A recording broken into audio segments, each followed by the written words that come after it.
उस घर का कोई भी फर्द ये चाहता ही नहीं है। ऐसे जैसे मोहब्बत की पट्टी उतर के सबकी आंखों पर दौलत की पट्टी चढ़ गई है। और फहद तो ऐसे जैसे बिल्कुल ही अंधा हो गया हो। बहाना देखिए उसका कि आयला को और अलीना को पनाह देगा, जैसे उसके सिवा कोई उनको बचा ही नहीं सकेगा। वैसे भाई हस्बैंड हो ना, साथ भाई रसा कैसे अपनी प्रॉपर्टी बगैर कुछ सोचे समझे नाम कर दिया आयला के। क्या बात है यार। आयला तो सिर्फ गार्डियन है मैडम। साद ने अपनी सारी प्रॉपर्टी अपने बच्चे के नाम की है। एक ही तो बात हुई ना। हाँ, बात तो एक ही है। वैसे मैं क्या सोच रहा था कि साद भाई का बच्चा कितना अमीर होगा। आइडिया, हम अपने गायबाना बच्चे का रिश्ता साद के बच्चे से करवा देते हैं, मजा आ जाएगा। बताओ, बात करूं पर साद भाई से? भाई देखो, मैं तो मर कर भी इतना अमीर नहीं हो सकता, हमारा होने वाला बच्चा हो जाएगा फिर। मैं सोच भी नहीं सकती थी, सोच भी नहीं सकती थी मैं फहद तुम लालच में इतने अंधे हो जाओगे। कोई मोहब्बत, कोई रिश्ता, कोई जज्बा तुम्हें रोक नहीं पाएगा। शायद तुम वाकई इतने लालची हो गए। काश साद भाई को कुछ ना होता, काश ये मुझे दिन देखना ही ना पड़ता, काश काश मैं खुद ही मर जाती।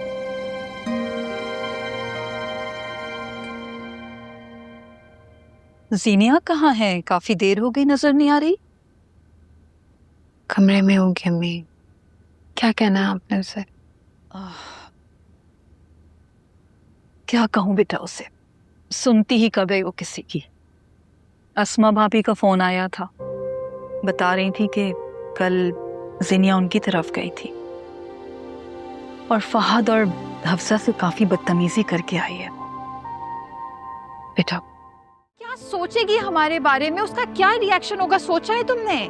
जीनिया के रिएक्शन की वजह से मैं अलीना की जिंदगी दांव पर नहीं लगा सकता। मेरे लिए सबसे ज्यादा इंपॉर्टेंट अलीना है और उसका फ्यूचर है। और रही बात साद की दौलत की, तो उसमें मुझे कोई इंटरेस्ट नहीं है। ये सब कुछ अलीना का है, उसी का रहेगा। हाँ, अगर मुझे इंटरेस्ट है तो साद की बेटी में, उसकी इज्जत, उसकी कस्टडी में। अगर आपको ये सब मुश्किल लग रहा है तो आपको ये मुश्किल सहनी होगी, और कोई ऑप्शन नहीं है। अभी तो वो तुम्हारी बीवी बनी भी नहीं है, मतलब इंसान।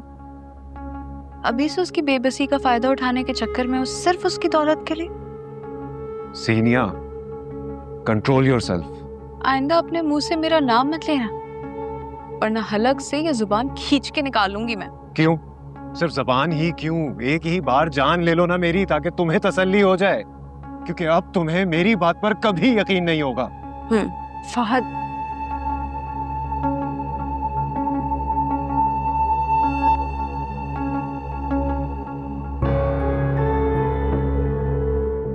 क्या कर रही हो? क्या है ये सब? पागल मत बनो, होश में आओ। क्या कर रही हो ये सब? समझो सिचुएशन को प्लीज। पागल हो गई? अरे हाँ, मैं हो गई हूँ पागल, लेकिन पता है क्यों? क्योंकि इसी जगह पे हमारी मोहब्बत की शुरुआत हुई और इसी जगह पर अंजाम भी होगा। तुमने सिर्फ जीनिया की मोहब्बत देखी, उसका जुनून नहीं, तुम्हारे सामने इसी जिन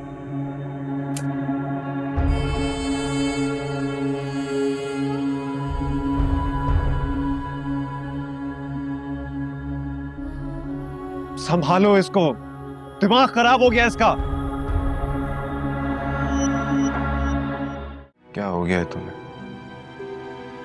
क्यों कर रही हो इस तरह?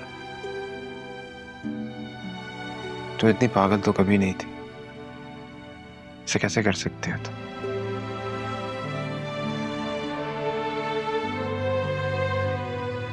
सब कुछ खत्म हो गया, बस कुछ बाकी नहीं रहा। मेरी पूरी जिंदगी बर्बाद हो गई है। तुम समझने की कोशिश करो। बाज़ औक़ात चीजों को हालात बदल देते हैं, वाक़यात बदल देते हैं, मजबूरियां बदल देती हैं लोगों की। नहीं, बात को सिर्फ उसकी कमजोरियों ने बताया और किसी ने नहीं। एक कमजोर शख्स के लिए तुम अपनी कीमती जान क्यों दांव पर लगा रही हो? खुद को खत्म कर रही हो?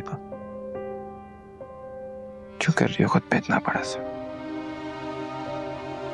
तो फिर क्या करूं मैं अब? बस क्या करूं मैं?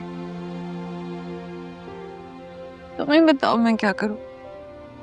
मैंने पूरी जिंदगी एक ही इंसान से मोहब्बत की थी और उसने मुझे इतना बड़ा धोखा दिया कि मैं संभाल ही नहीं पा रही हूँ।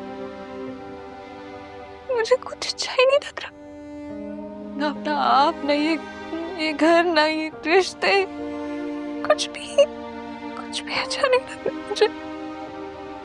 खुद को थोड़ा टाइम दो,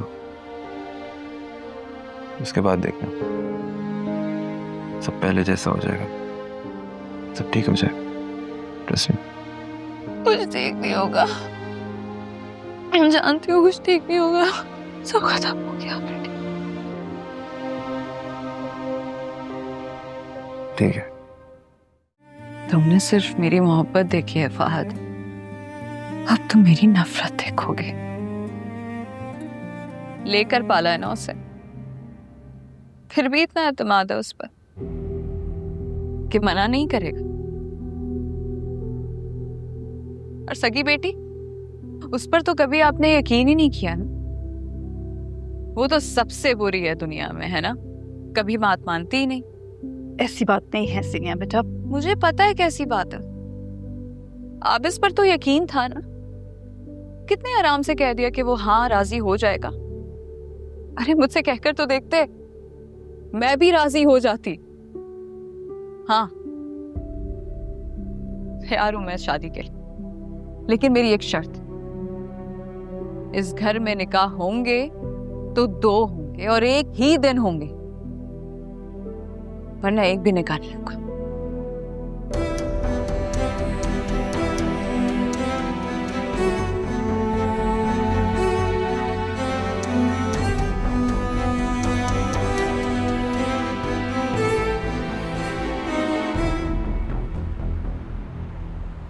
अच्छा, आपने सोच भी कैसे लिया? कोई भी काम करने के लिए आपको मेरे आगे हाथ जोड़ने पड़ेंगे? तुमने सिर्फ मेरी मोहब्बत देखी है फहद, अब तुम मेरी नफरत देखोगे। लेकर पाला है ना उसे, फिर भी इतना एतमाद है उस पर कि मना नहीं करेगा। और सगी बेटी, उस पर तो कभी आपने यकीन ही नहीं किया ना। वो तो सबसे बुरी है दुनिया में, है ना? कभी बात मानती ही नहीं। ऐसी बात नहीं है सिनिया बेटा। मुझे पता है कैसी बात है। आबिस पर तो यकीन था ना, कितने आराम से कह दिया कि वो हाँ राजी हो जाएगा। अरे मुझसे कहकर तो देखते, मैं भी राजी हो जाती। हाँ तैयार हूं मैं शादी के लिए, लेकिन मेरी एक शर्त, इस घर में निकाह होंगे तो 2 होंगे और एक ही दिन होंगे, वरना एक भी निकाह नहीं होगा।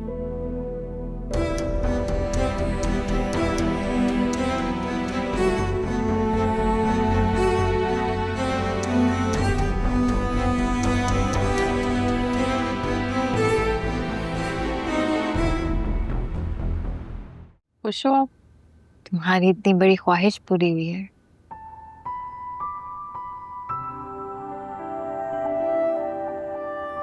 ख्वाहिश तो पूरी हो रही है, लेकिन जिस तरह से हो रही है उस तरह से मैंने कभी चाहा नहीं था। देखो आबिस, जरूरी नहीं है कि हम जिंदगी में जो चाहें वही सब हमारी किस्मत में हो। कभी कभी जिंदगी में वो सब कुछ हो जाता है जो आप नहीं चाहते,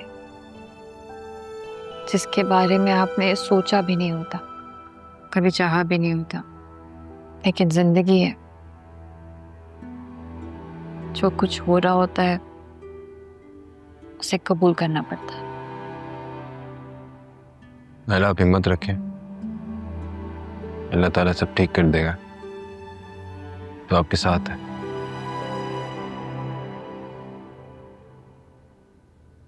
एक बात करनी थी आपसे। एक बार जीनिया से पूछ लेती, कहीं चाचा चाची उसे फोर्स तो नहीं कर रहे।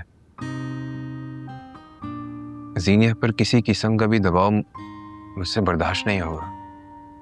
हाबिस, तुम्हें लगता है कि जीनिया से कोई भी फैसला जबरदस्ती करवाया जा सकता है? जो कुछ भी कर रही है अपनी मर्जी अपनी खुशी से कर रही है।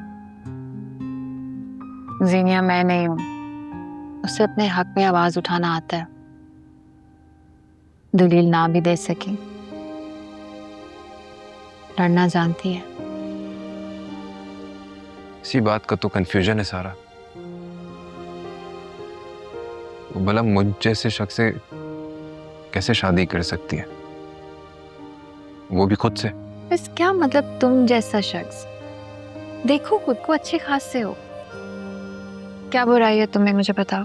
हीरा हो हीरा, और जीनिया बहुत लकी है कि उसे तुम जैसा लाइफ पार्टनर मिल रहा है। मैं बहुत खुश हूँ जीनिया के लिए, तुम्हारे लिए। रही बात मेरी, मैं नहीं जानती कि किस्मत मुझे कहाँ ले जाएगी। पहले जहाँ इतनी हिम्मत रखी है आपने, वहां थोड़ी सी और कर ले हिम्मत, सब ठीक हो जाएगा।